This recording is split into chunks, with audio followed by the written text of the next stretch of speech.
Bueno, hola otra vez. Hoy voy a hablarles un poquito del examen físico orientado en lo que es SROT, cómo es que aprendí yo en Alemania y eh, cómo es que el hecho de hacer esta descripción nos permite hacer así los programas eh, de qué es lo que le vamos a ofrecer al paciente. Entonces, recuerden, estas son de las cosas que tienen que observar siempre por detrás y por el frente al paciente. Los hombros, cuál es la posición de los hombros en el plano sagital y en el plano frontal, las concavidades, las jivas, verificarlas bien, si no son bien observables de pie, pues se les hace el test de Adams para identificarlas. ¿Cuál es la cadera más prominente? O sea, lo que se refiere a esto es que esté tirada más hacia la izquierda o hacia la derecha. Ya hablamos la vez pasada de los cubos, que sabemos que para las lumbares son 4 cubos, para las dorsales son 3 cubos, y cómo vamos siempre a utilizar más la típica, ¿verdad? Que es la dorsal derecha y lumbar izquierda.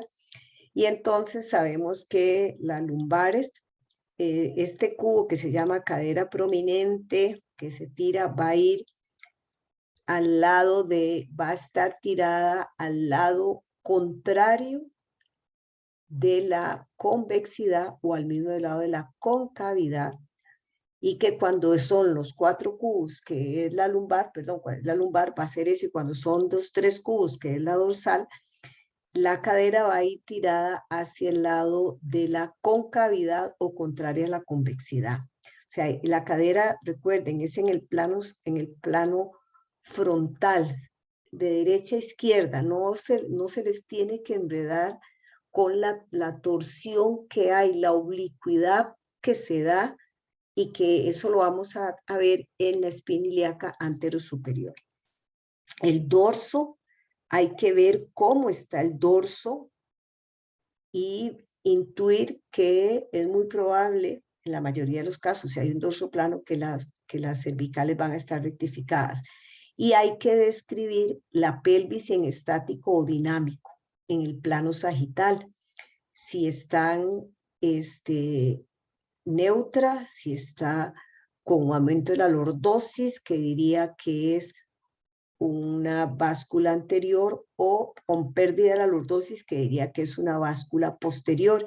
¿Y por qué decimos estático? Porque en dinámica tenemos que ver, la dinámica se usa en la descripción dinámica, que no se nos olvide, que hasta a mí se me olvida, pues tengo que volver a pedirle al niño o a la niña que, que me dé un chance para valorarle. Eso es muy importante, porque la mayoría habíamos dicho un concepto de que los grandes estudiosos dicen que primero empieza un dorso plano y después se dan las curvas. Recuerden eso, en las curvas dorsales, que son las más agresivas, generalmente va a haber un dorso plano. Entonces nosotros también tenemos que trabajar ese dorso plano. Si está metido hacia allá, las vértebras tenemos que tratar de sacarlas para poder hacer esa separación de los músculos intercostales. Entonces tenemos que facilitar ese movimiento. Entonces, con la valoración dinámica de la pelvis, nosotros debemos saber si aumentándole la báscula posterior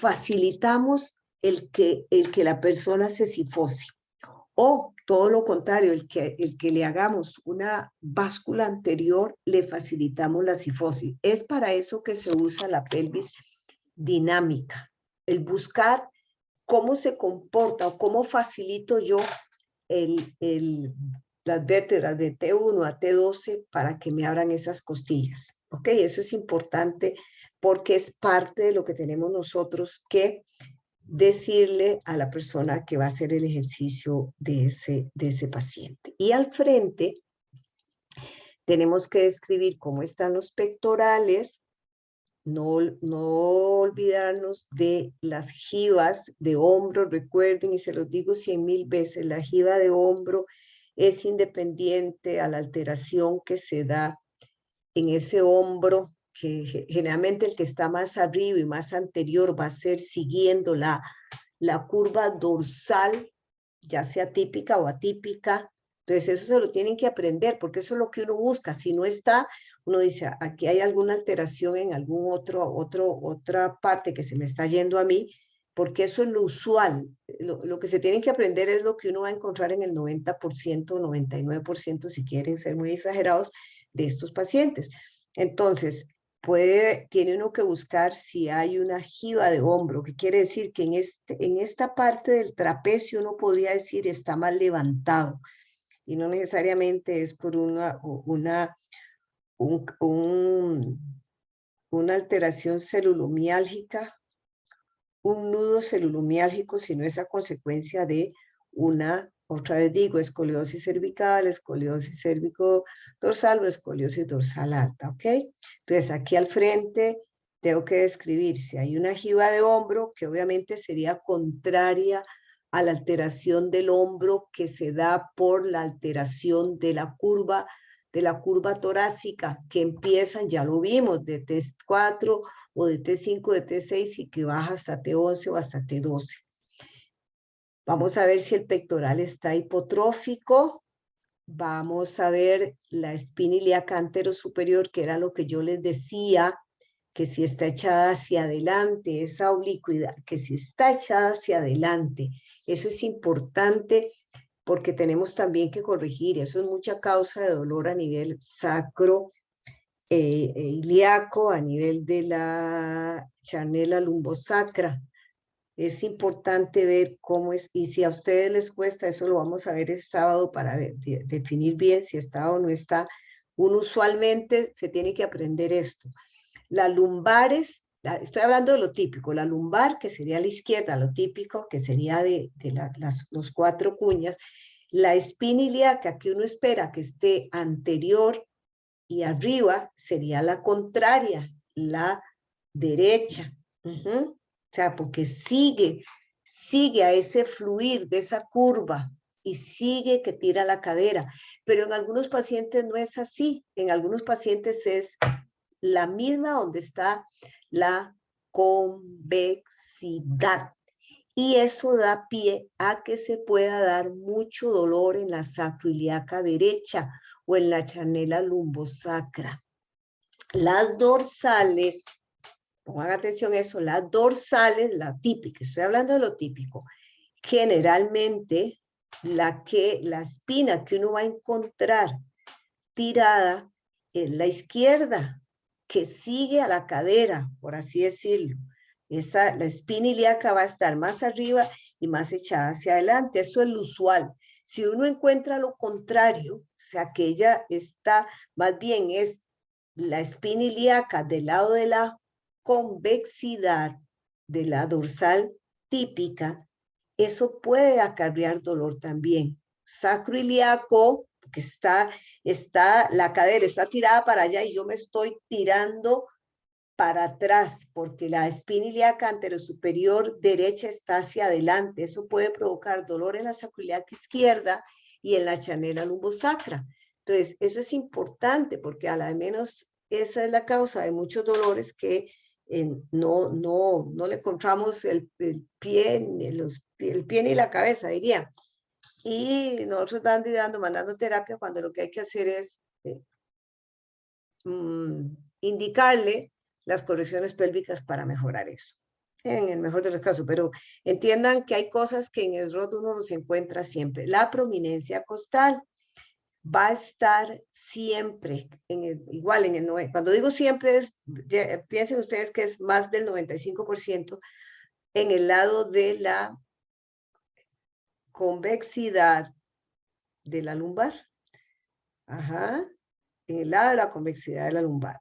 Puede que aparezca al otro lado, en el derecho, y uno dice, a la pucha, voy a tener que irme a revisar muy bien si es que aquí a nivel frontal, en el esternón, en las costillas, hay alguna alteración o que simple y sencillamente no se dio el efecto biomecánico que uno espera que se da aquí, tendría la concavidad, que aquí estaría la convexidad, aquí la concavidad, y se va dando un giro, que por eso la espina ilíaca, de ese mismo lado, del lado de la concavidad, se echa hacia adelante y hacia arriba y hace como un choque entre el esternón y las costillas que hacen este pico ahí. Entonces, desde el punto de vista biomecánico, uno esperaría, y si no, bueno, se lo explico mejor el sábado, uno esperaría que es a este lado donde tiene que haber ese choque de placas tectónicas, diría, que biomecánicamente se va dando esa alteración y por eso se da esa prominencia costal, que va a ocurrir siempre, pero puede ser que se dé en otra parte y yo a veces no me explico, yo digo, se supone que está a la izquierda, pero no, entonces no, me voy a revisar todo esto aquí, si no hay alteración ya ni modo, no me salió la biomecánica, ¿ok? Entonces, tienen que fijarse en estas alteraciones. Y una cosa que eso lo aprendí ya yo aquí en Costa Rica y en unas charlas que oí referente a la articulación temporomandibular, las alteraciones temporomandibulares, y es siempre revisar los dientes de esos chiquitos, siempre. Generalmente las escoliosis se van a acompañar de trastornos de la oclusión para orientar a esos niños a que tienen que ir a ser revisados. Eso los odontólogos están ayudando porque ellos ya saben esa relación, entonces le dicen a la gente que vayan donde un fisiatra, ya están aprendiendo eso, ¿verdad? Que vayan de un fisiatra que les descarte que no tengan un problema a nivel vertebral, ¿sí?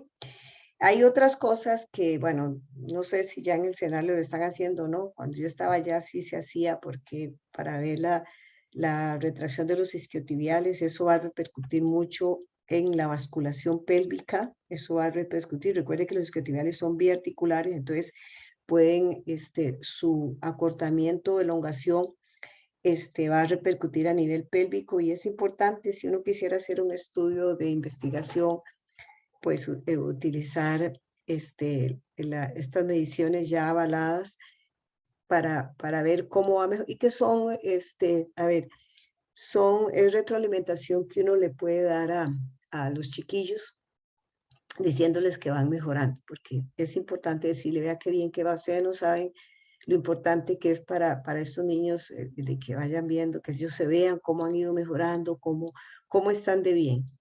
Y el medir, ¿verdad? Todos conocen la medición de la fascia lumbosacra, que igual, si son muy chiquititos, se hace 5 y 5, si son de un tamaño acorde a su edad, pues se hace igual que esta y que se incline. Y eso también es importante. Recuerden, las lumbares, donde la primaria es la lumbar, esto se va a ver acortado, pero ya cuando uno empieza, aquí sería la jiba, ¿verdad? Acuérdense, aquí la concavidad, es una lumbar típica, que es lo más corriente, y así generalmente vamos a hablar de eso. Entonces es importante hacer esta medición porque las lumbares acortan mucho el test de Schober lumbar, y sí, entonces ahí tendría uno también que trabajar, sobre todo en adultos, que pueden tener una escoliosis muy chiquitica y tener mucho dolor, y el hecho de trabajar en la fascia lumbosacra, mandar a decir al terapista que lo haga, eso va a ayudar. Las torácicas, recuerde que se hacen sentadas, se mide del punto del borde superior de C7, se miden 30 centímetros y tanto a la flexión como a la extensión, uno espera que el paciente para la extensión o la flexión tenga por lo menos 2 o 3 centímetros de mejoría, ¿verdad? Que eso es lo ideal y que para igual, 2 o 3 más menos. Flexión que aumente 2 o 3 y extensión que esa extensión también disminuya, o sea, que logre esa flexibilidad. ¿Qué quiere decir? Estas se van a ver, las dorsales, las escoliosis dorsales pueden tener alteración en este Schober torácico y las hipercifosis. Ahí es donde uno ve qué tan rígida es una hipercifosis cuando no se modifica. Las flechas, recuerden, más o menos a nivel no más o menos, se mide a nivel de C3, a nivel de L3. Esto no me gusta como lo está haciendo aquí esta persona. Este tiene que estar pegadito en el puro occipucio. Tiene que estar ahí bien pegadito y ahí se hacen las mediciones correspondientes. ¿Ok? Esta es la valoración para ver la rigidez de la hipercifosis. Es un Adams con brazos extendidos. Si queda sin modificarse y sin perderse la lordosis lumbar, quiere decir que es una curva rígida. Entonces ya ahí uno se empieza a preocupar si está. Esas son de las pruebas que uno ahí se da cuenta de que a la de menos va a ser una curva bien difícil de manejar o que por eso sea la causa del dolor de esa persona. El eje de la plomada, recuerden, ¿verdad? Muchas plomadas, cuando hay unas, se recuerda que las dorsales en el ROS se dicen tres bloques, muchas de las plomadas alinean, sí alinean porque hay una curva, hay ve aquí cómo se ve bien la jiba de hombro, ¿la ven aquí? Aquí va y vea cómo se ve este hombro anterior. Hay que aprender, hay que tener vista tridimensional en la escoliosis. Vea cómo se ve, este hombro se ve más grande porque ese hombro tiende a irse para atrás, este tiende a irse para adelante, pero ese no quita que se le pueda ver la jiba de hombro. Lo ven aquí. Aquí tiene una jiba de hombro. Entonces, les decía que esta es obviamente, vea, en la teoría de los tres bloques, ¿verdad? La pelvis está hacia allá. Y si ustedes se fijan aquí, vea la forma del glúteo y de la cadera, del glúteo y de la cadera. A mí me da aquí la impresión de que la espina ilíaca que está echada hacia adelante es la derecha y no debía ser la izquierda. Entonces, tal vez en un niño eso no tiene peso, pero en un adulto sí, porque le puede, esta tracción hacia adelante puede estarle dando dolor a nivel de la chanela o de la sacroiliaca. Y les decía que, bueno, aquí en la línea central del saco, que muchas veces estas curvas dice alinean, ¿sí? Puede alinear. Si hay una tercera curva aquí, puede alinear y dice, no, la columna alinea. Entonces, también tenemos que tener ese cuidado con eso. Aquí igual, vean el hombro, la jiba de hombro, las jibas, la cadera. Aquí está toda la descripción que yo les he enseñado. Es importante también hacer los abdominales, que nosotros a San Juan tampoco lo estamos haciendo, pero es importante en el caso de querer hacer estudios, es importante porque esto es parte de trabajar el core, los extensores de espalda, que también según la técnica de Daniels, esta es la técnica de Liemon y Sharpe, ¿verdad? Por si alguien les pregunta, y esta es con la de Daniels, para ver qué tan fuertes están los extensores, que es parte de lo que, bueno, en hospitales donde se hace mucha investigación, pues es parte de lo que debería hacerse siempre, porque ustedes lo sepan que eso lo hacíamos nosotros. Examen neurológico, en la podoscopía, y en la podoscopía ustedes pueden ver, sobre todo en las lumbares, cómo hay un mayor peso cuando la primaria es la lumbar, en el lado de la convexidad hay una mayor carga de peso. Recuerden que tenemos que pesar la talla y medir el tronco y ver el Tanner del chiquillo a la hora de que tenemos duda de si el riser cómo está el riser, y si no tenemos para ver hombros ni cadera y ver si hay todavía falta fusión de las epífisis, pues el Tanner nos ayuda también, ¿ok? Nunca se olviden de medir a un huila. El fisiatra que sabe de escoliosis no puede dejar de medir un chiquito que está en crecimiento. Ya ustedes saben la relación entre los grados de una curva y el crecimiento, que es lo que pasa. Recuerde que las radiografías son AP y lateral de T1 a cresta ciliaca, siempre para ver riser, que se mide el ángulo de Koch, que se mide la torsión, que también es algo que hemos dejado de hacer porque se hace ahora por radiografías. y el Pedrioli ya no lo tenemos, ¿verdad? El Riser y la línea central del sacro, que también en la radiografía nosotros la medíamos porque nos hacían un formato largo y era bellísimo eso, pero bueno, ya no se puede. La descripción del tronco. Recuerden, derecha, izquierda, cómo están los hombros, cómo están los pectorales, dónde está la prominencia costal, el ángulo de la cintura, que a veces cuesta y uno se confunde, pero generalmente la lumbar típica, la cadera y el ángulo de la cintura van al mismo lado. En la dorsal típica también la cadera va obviamente hacia el lado contrario de la convexidad y puede uno enredarse. Ahí se puede enredar montones. Cuando a mí me pasa eso, yo le tiro la cadera para los dos lados, porque a veces no me puedo guiar por la cintura, no me da. Yo digo, ay no, la cintura tiene que ser a la izquierda, pero yo en una dorsal típica, ¿verdad? Que la cadera se va hacia la izquierda y yo le veo la cintura, se la veo hacia la derecha y digo, qué torta, ¿verdad? Entonces, vea que no son un solo elemento lo que me hace a mí. Esto es importante porque es para escoger cuál es la primaria desde el punto de vista del SROT. No estoy hablando de radiológicamente según el Lenke, ni Cobb, ni King, nada. Estoy hablando desde el punto de vista de la descripción que se hace a través del método de SROT. Entonces, ahí uno tiene que ver, yo lo hago, tiro hacia la derecha, tiro a la izquierda, y donde vea que haya más simetría, digo, no, está bien, la cadera va para este lado, porque muchas veces usamos como que la cintura es lo único que nos va a guiar o la cadera para saber cuál es la primaria, que es la que tenemos que trabajar más en el ROD. Pero si tienen esa duda, mejor ustedes hacen la que yo hago. Si veo que tiro más hacia la izquierda y que se me desploma más esa curva dorsal, yo digo, bueno, tengo que tirar la cadera hacia la derecha. Hagan esa técnica y verá que les va bien.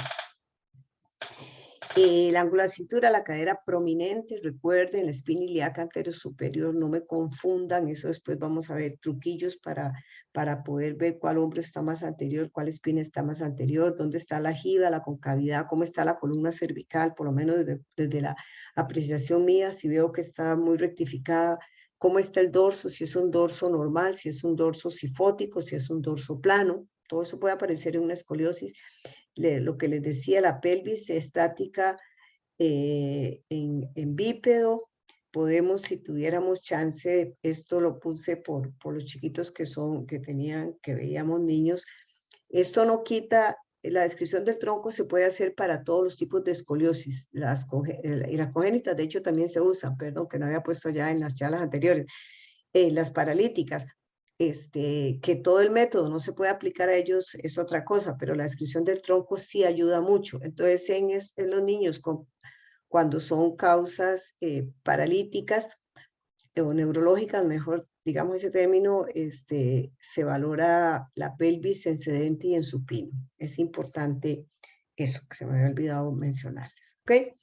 Bien, voy a dejar de compartir esta pantalla para irme a la otra charla, que es igual de cortita, y todo lo que vayan cogiendo dudas para que después me pregunten. Lo que no sé, se los contestaré después del 25. Ok, vea, el método, yo le he puesto manejo tridimensional de la deformidad vertebral porque a través de estos años, yo me fui en el 2010 a hacer eso en Alemania, he aprendido mucho y he llevado otras cosas y entonces he enriquecido en cuanto a lo que es el método como tal, pero nunca voy a dejar de reconocer la obra de esta señora de Katharina Roth. Ella es del siglo antepasado, ¿verdad? Murió el siglo pasado. Ella, les decía yo que fue una señora que no, ella, el método, cuando ella vio y empezó a hacer su propio tratamiento, porque tenía escoliosis, ella no había estudiado nada. Después fue que se metió a hacer cursos como ortopedia manual, que es muy frecuente allá en Europa. Entonces siempre, o sea, honestamente, lo que yo aprendí de Roth me encanta el método, yo creo que es uno de los mejores, y manejándolo bien se hacen un montón de cosas muy, muy importantes. Entonces, esta es la señora Catarina Sroth. Su hija era fisioterapeuta, es fisioterapeuta porque no ha muerto, y su nieto es un ortopedista de los más conservadores que hay en esta tierra. Entonces, uno puede hacer esto. Hay dos maneras de referir al paciente. Para terapia física, que sean terapeutas que conozcan bien el método, se hace la hoja de terapia física. Por favor, pongan el diagnóstico: escoliosis dorsal típica primaria, o entiendan esas, porque existe, ya lo vimos, dorsal y la lumbar. Y el fisiatra es el que le toca decir cuál es la primaria, porque el decidir cuál es la primaria es lo que me va a decir a mí cómo van las demás correcciones. Las radiografías van para el terapeuta físico, ustedes describan las radiografías y ustedes aprendan a decir las correcciones pélvicas y acostúmbrense a poner también las correcciones de escapulohumerales. Los ejercicios pasivos, eso no tiene, nada más se ponen ejercicios pasivos para curva lumbar típica primaria y ejercicios pasivos para escoliosis dorsal secundaria, si quieren. Pero ustedes siempre tienen que poner cuál es la primaria. Los ejercicios activos, a manera para ustedes residentes, a manera porque solo repitiéndoles que no se lo olviden. Yo me lo sé ahorita de memoria porque los repito todas las veces. Ponga los ejercicios activos, cuáles músculos usted quiere que se le trabaje. Si es para elongar, si es para fortalecer, que eso lo vamos a ver. Y aquí les decía yo, para clínica, digamos en el San Juan de Dios, yo estoy ahí, yo estoy con los terapeutas, entonces, a veces pero sí pido, porque no todo el tiempo lo podemos valorar, que me ponga el diagnóstico principal y ya yo soy la que examino al paciente. Si yo estoy en la clínica de escoliosis con los compañeros, la doctora Molina o el doctor Zárate, yo ahí mismo le pido al paciente que está, o la doctora Molina lo hace la descripción. Pero si no, si salen, por ejemplo, me hacen la interconsulta y me ponen me ponen el diagnóstico, y entonces ya con eso yo sí tengo que citarme al paciente para valorarlo. ¿Ok?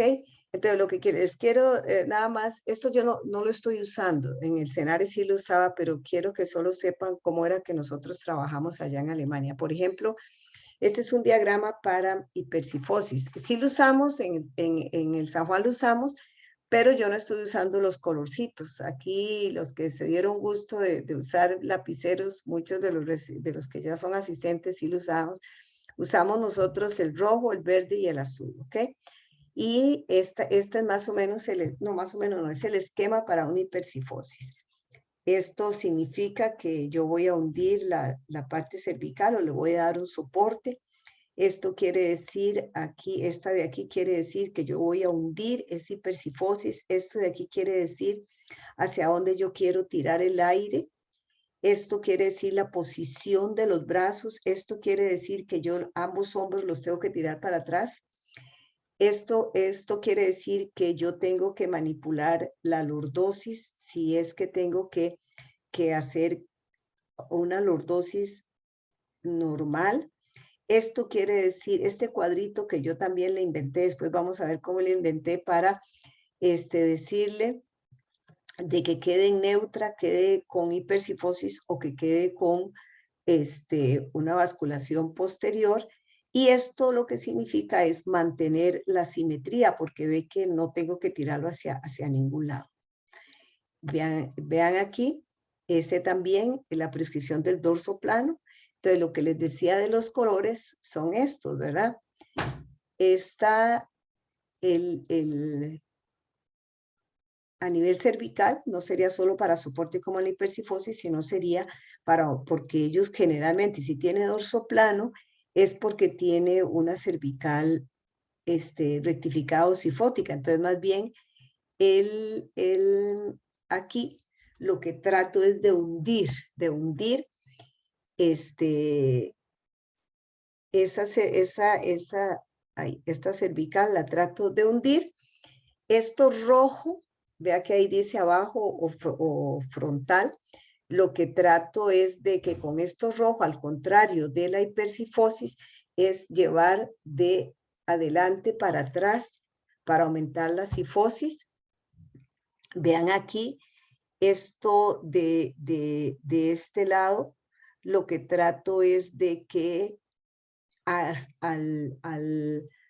estirar, al empujar de adelante para atrás, haya una contención allí en el caso de ocupar, que haya una expansión lateromedial. Y aquí vea, vamos aquí con esto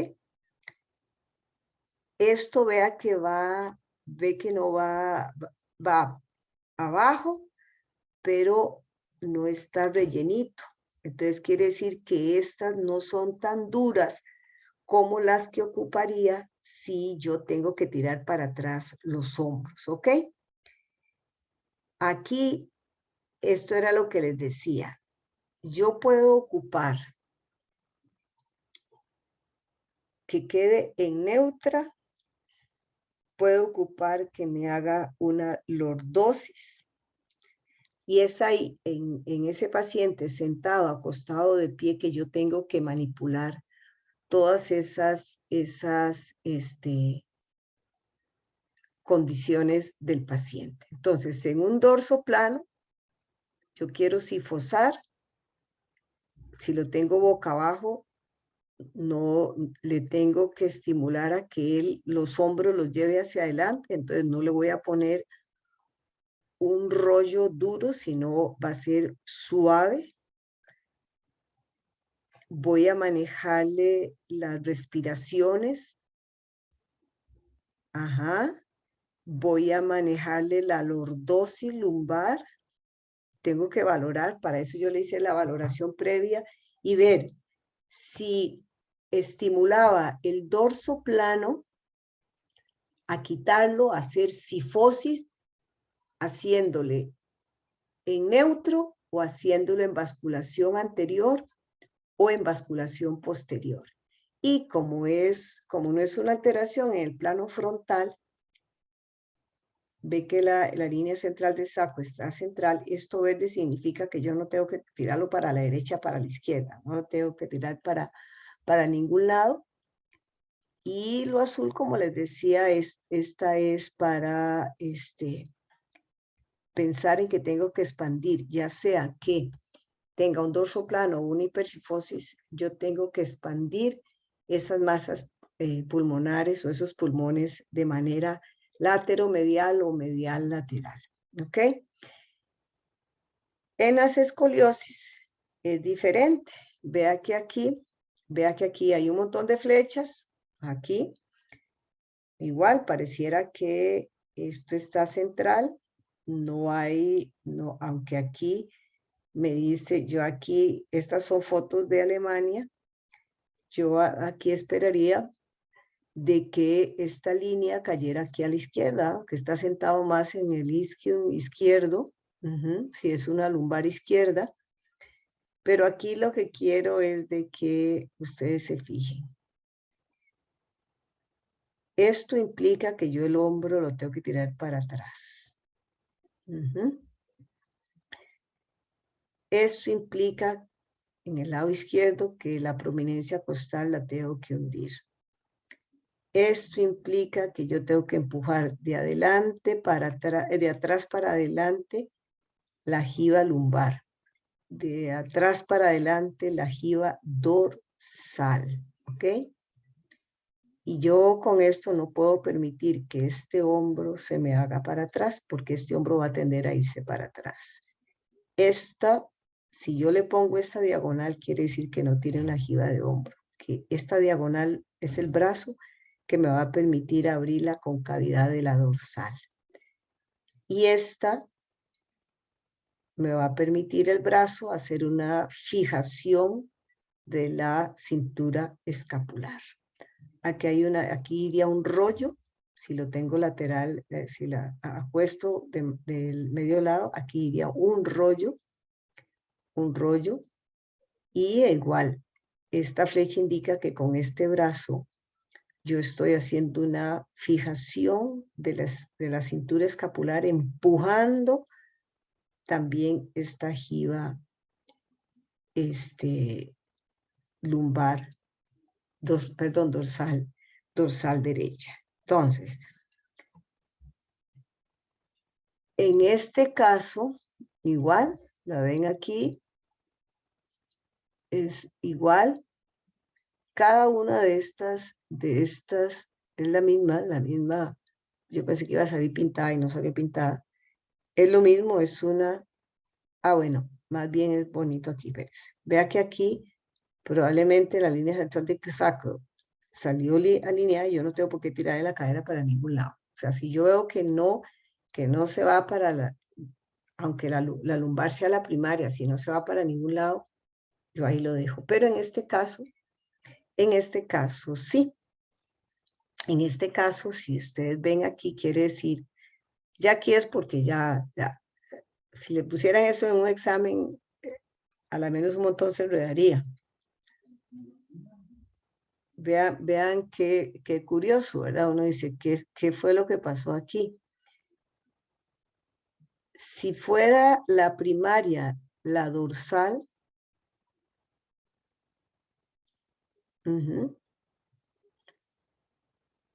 la cadera estaría tirada hacia la izquierda, ¿verdad que sí? Si fuera la primaria, la lumbar, la cadera estaría tirada hacia la derecha. Y yo esperaría que la línea central del sacro, la línea central del sacro me quedara hacia la izquierda, ¿ok? Que la línea central del sacro me quedara hacia la izquierda, porque yo estoy diciendo que aquí va a caer todo el peso. Entonces, ustedes, no sé, ustedes con esta va a ser una tarea que yo les diga cómo van a, qué creen ustedes que pasó aquí. ¿Cómo me explico yo que la línea central del sacro cae hacia la derecha y que yo aquí estoy poniendo que la cadera la tengo que tirar a la izquierda? ¿Qué tipo de curva es ese? ¿O está mal la prescripción? ¿Quién se equivocó ahí? Porque vean que en esta, yo aquí no tengo problema, porque aquí yo me explico bien, la dorsal, la lumbar, la prominencia costal, tiro este hombro para adelante, tiro este hombro para atrás, aquí está la curva lumbar que la estoy tratando, pero aquí, yo digo, ¿y cómo es esto?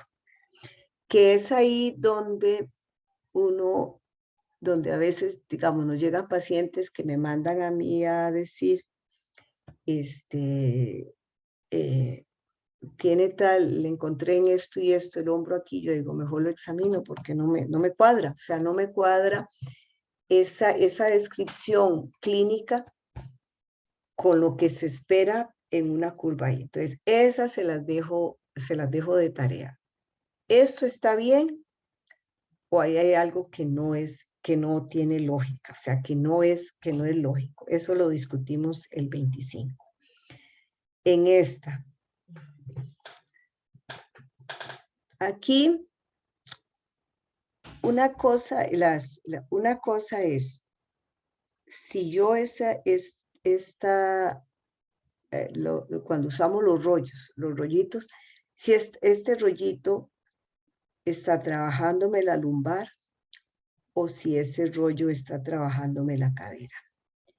Igual, quiero que me expliquen en esa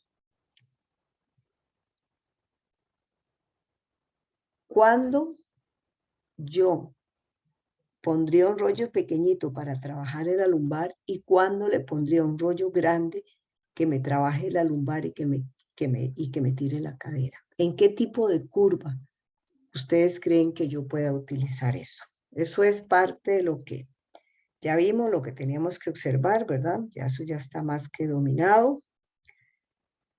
Y aquí es las correcciones, ¿qué es? Las correcciones pélvicas que tenemos todos que saber.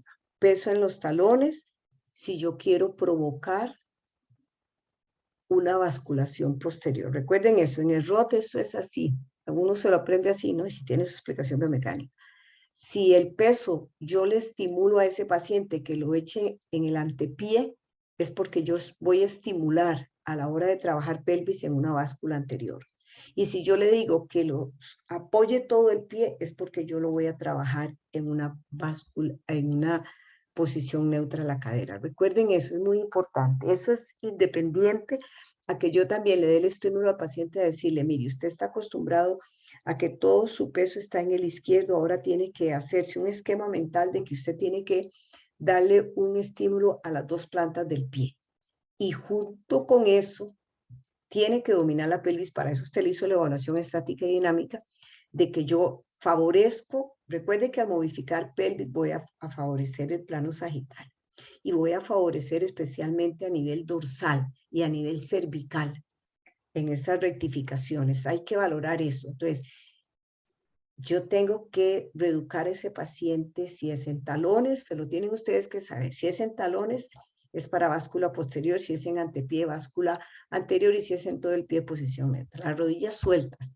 No podemos tenerlas en recurvato ni flexionadas, sino sueltas, alineadas. Pies paralelos y parejos. O sea, paralelos y parejos. Así hay que enseñarle al paciente, obviamente, al ancho de la cadera, acuérdenme en eso, cómo logramos una buena posición de los pies, para yo enseñarles. Y la basculación es la segunda corrección. La basculación esta es la segunda corrección pélvica, si yo la quiero anterior, posterior o neutra. Y eso tiene que ir coherente con aquí arriba, con talones, antepie o todo el pie. El desplazamiento lateral. Si no le voy a permitir desplazamiento, va a quedarse centrado. Si le voy a decir que tire la cadera más a la derecha, más hacia la izquierda, mucho, poquito, ahí que ustedes serán. La cuarta corrección pélvica es trabajar la oblicuidad, a ver hacia dónde tengo que tirar esa espina ilíaca, hacia adelante, hacia atrás, y cuál es la que voy a escoger para echar hacia adelante o hacia atrás. Y bajar, la quinta es corregir la inclinación pélvica, esa subonazo que va muy unida a la de rotación. Yo les decía que la espina ilíaca se sube y se va hacia adelante, entonces esa cuarta y quinta va muy junta. De hecho, la para atrás y trato de bajar. Ahí lo que estoy tratando de hacer es trabajar con el cuadrado lumbar, ¿ok? La posición de los brazos, esta es puedo poner la posición en los dos brazos pero si tengo una curva dorsal y quiero trabajarla, puedo poner esta posición, va diagonal, siempre y cuando no haya jiba de hombro, o sea, no haya una curva cervical, cérvico-torácica o dorsal alta. Esa es la posición. Yo cuando tengo duda, mejor le digo que tenga la posición neutra. Esa es la posición neutra de los brazos para el ROT. Aquí sería una atípica, ¿verdad? Si yo les estoy aquí, sería para una atípica, que no tenga una jiba de hombro, que no tenga una jiba de hombro derecha. También los brazos podemos hacer en rotación interna, si lo que quiero buscar es sifosar, estimular la sifosis, o rotación externa, si lo que quiero estimular es hacia una corrección de hipersifosis hacia lo normal. Y la cadera, recuerden, es bajarla y tirarla hacia la izquierda. En este caso sería, si es una escoliosis lumbar izquierda, que es la primaria, según la descripción del ROT, eso es lo que yo le pediría al paciente que haga. Y también sería la misma corrección si lo que tengo es una dorsal atípica, ¿verdad? Eso también. Igual aquí sería bajar la cadera si tengo una lumbar atípica. O que tenga, en este caso, una dorsal típica. Y eso tiene uno que manejarlo. O la dejo neutra si no encuentro, si no necesito tirarla hacia ningún lado. Basculación. Esta sería la neutra. Este cuadrito solito, por lo menos en el San Juan de Dios así lo usamos, este cuadrito solito sería que la dejo en neutra y ya ustedes saben que tiene que ser coherente con la posición de los pies. Y esta sería la basculación anterior que tiene que ser coherente con que haga el apoyo en el antepié, en su imaginario, ¿verdad? No que va a andar con tacones. Y esta sería la basculación posterior. Y que recuerden, esto lo que significa es que voy a actuar a nivel de las dorsales y de las cervicales. Y las respiraciones, obviamente lo que buscamos es insuflar las partes de la concavidad. Aquí iría una concavidad dorsal, aquí cojo un pelincito del pulmón de la concavidad lumbar y echar hacia adelante, porque recuerden que aquí en una típica, ya sea dorsal o lumbar, la primaria, esto rojo significa que yo tengo que, esta parte que está, ese pectoral hipotrófico hundido, esas costillas que están ahí todas metidas y pegadas, necesito sacarlas hacia adelante y por eso es esta imagen ahí. En la hipercifosis, recuerde que ellos tienen como la forma de un balón de fútbol americano, ¿verdad? Entonces tenemos que tratar de expandir estos lados y como está echado hacia adentro, aquí hacia adentro, es expandir hacia adelante. Y en el dorso plano es hacer cifosis y empujar, por decirlo así, esos pulmones hacia los laterales. Otras fuerzas, digamos aquí es con el mismo brazo en la postura de la corrección de los brazos en posición neutra, es tratar de llevar esa fuerza de lateral a medial. Aquí, recuerden la jiba de hombro, que también tenemos que tener cuidado cuando hay una escoliosis, ya les dije, cervical, cervicodorsal o torácica alta, también fijarnos cómo están las orejillas, porque uno a veces ve el chiquillo así torcido y no es que tenga una tortícula, sencillamente es obedeciendo la mecánica alterada de esas curvas. Entonces también hay que hacer la corrección. Los desplazamientos pueden hacerse manuales o con aditamentos, que eso lo vamos a ver ahí en el San Juan de Dios, la respiración desrotatoria. Y espero que más o menos no se les haya hecho mucho enredo para poder nosotros, voy a dejar de compartir, para que ya vayan adelantaditos con un poco de materia.